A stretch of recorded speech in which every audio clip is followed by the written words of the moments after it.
Hello, everyone. This week's Parashat Vayechi.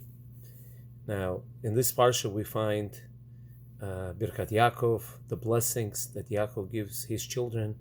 But all the way in the beginning of the Parsha, we find that that Yosef brings his sons to Yaakov, and he wants Yaakov to bless his children.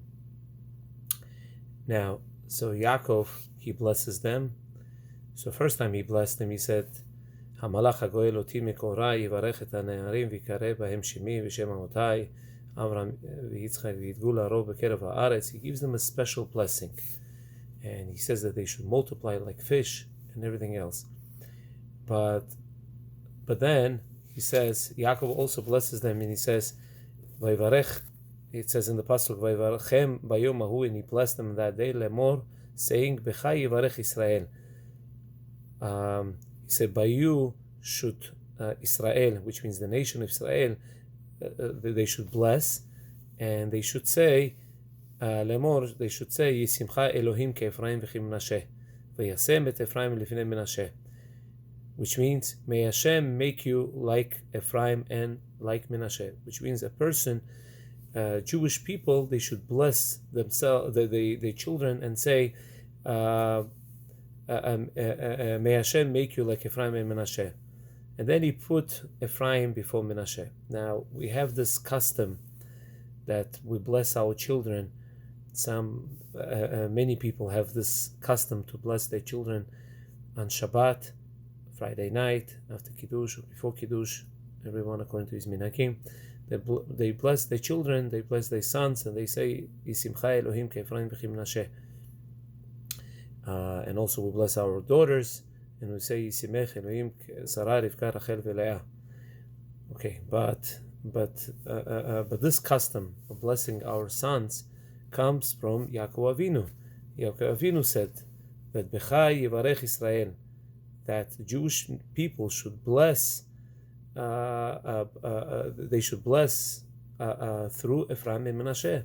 Meaning they should say that Yisimcha Elohim ke'Ephraim v'chi Menashe, that people should always, meaning Ephraim and Menashe should always be an example, and we should want our children to be like Ephraim and Menashe.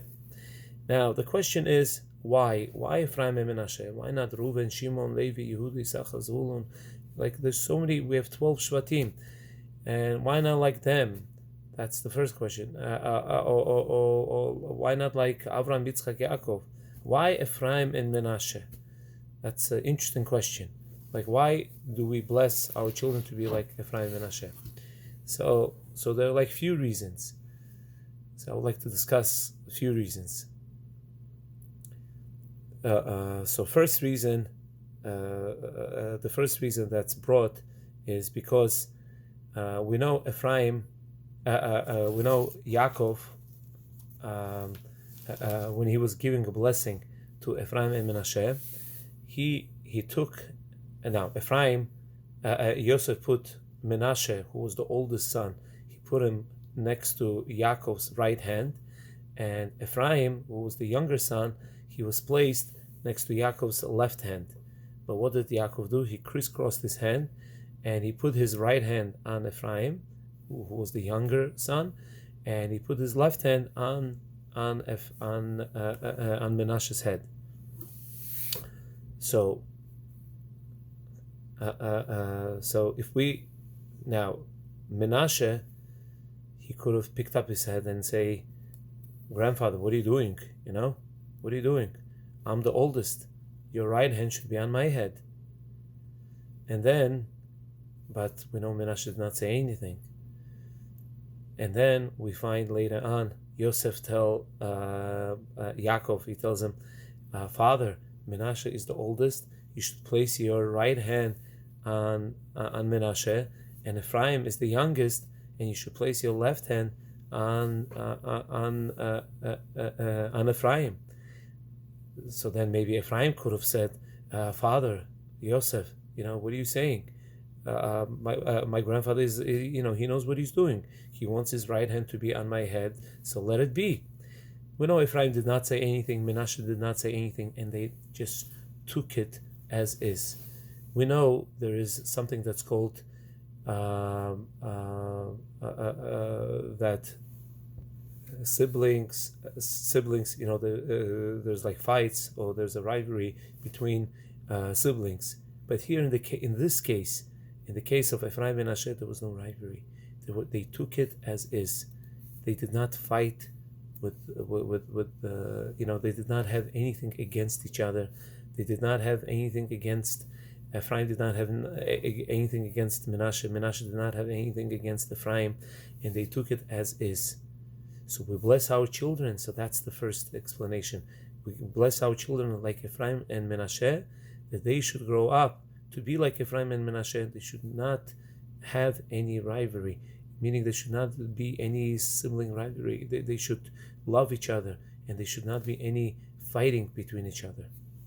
That's the first reason. Now, the second reason is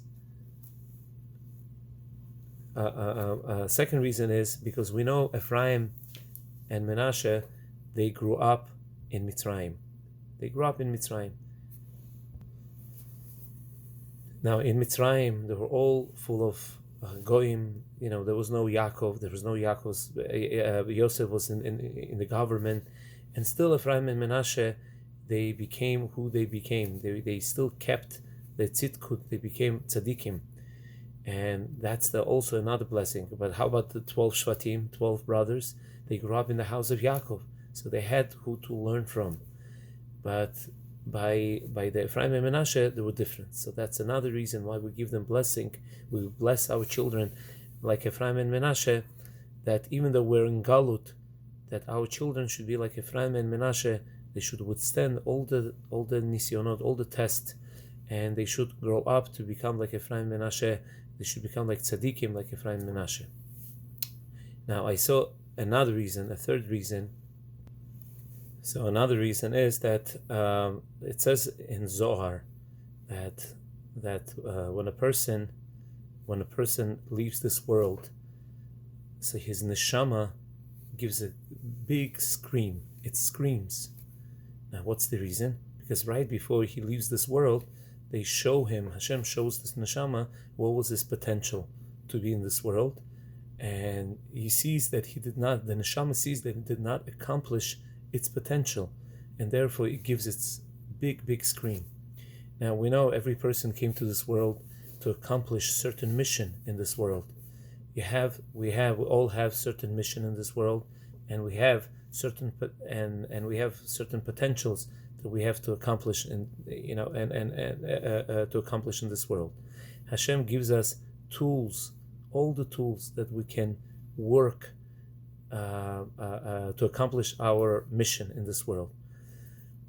Hashem gives us money, health, the situation, everything, so we could accomplish our potential, so we could accomplish our mission. But what happens is, a person, he wastes his time, he wastes his potential, he wastes his opportunity. But then when it comes, right before he passes away, he sees, I should have been this, I should have done that, I could have been something different, and he sees that he wasted his potential, and therefore he gives a loud scream. The neshama gives a loud scream. Now, we know the brothers, Ephraim and Menashe. So Ephraim and Menashe, like I said before, they were born in Egypt, but Ephraim and Menashe, they worked on themselves. That they not only did they reach their potential, but they exceeded their potential. They became in the level of Shvatim. They became in the level of a Shevet. They became like a tribe, meaning they became part of the Shevet, even though they were children of Shevet, they were children of Yosef, but eventually they were able to go higher and higher and higher, until they reached the level of being Shevet, of being a tribe. So they reached their potential. They reached very high potentials. So we bless our children. Which means just like they reached their potential, bless our children that they should also reach their potential, and they should accomplish their mission in this world. So there should not be any scream right before they die. Hashem should bless all of us. Everyone should have a wonderful Shabbat. Shabbat Shalom.